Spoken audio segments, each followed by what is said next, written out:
Here he is, the interim champion, Tom Aspinall, on home soil, crowd loving you out there. Yep. What was that energy like? Oh, that was great. That was amazing. That is what I was expecting, to be honest. Imagine if I would have got booed. I would have been like, no. No, that was exactly as prescribed. Do you know what I mean? I was expecting that one.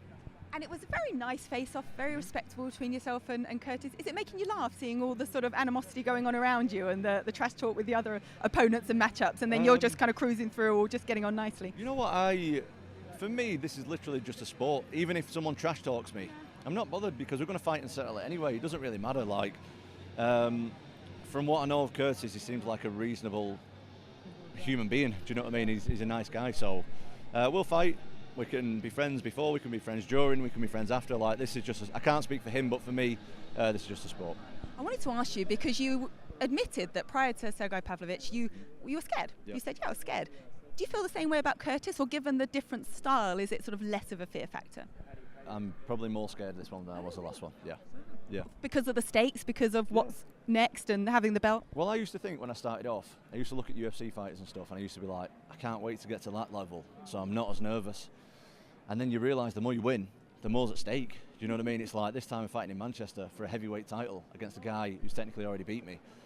There doesn't come much more stake than that. Oh, sorry, just spotting you. doesn't come more at stake than that. You know what I mean? There's a lot on the line on this one. I was going to ask, because you've headlined at home before. That's nothing new, but you got the belt. You don't want to lose that. It was Dana White saying yesterday, yes, the winner of this fight is going to get the winner of John Jones, Stipe Miocic. When you heard that, what does that then do to those stakes? I believe it when I see it. Yeah, okay. I believe it when I see it. That's just talk for now. Let's get the contracts done. I mean, let's get this fight out of the way. This is a really tough fight, so I'll cross that bridge when I come to it.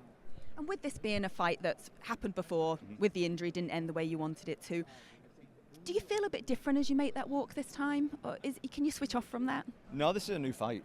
Yeah, I mean, every fight's different. You can fight someone 10 times and get 10 different outcomes. Well, 2 different outcomes, but you know what I mean? Different ways, yeah.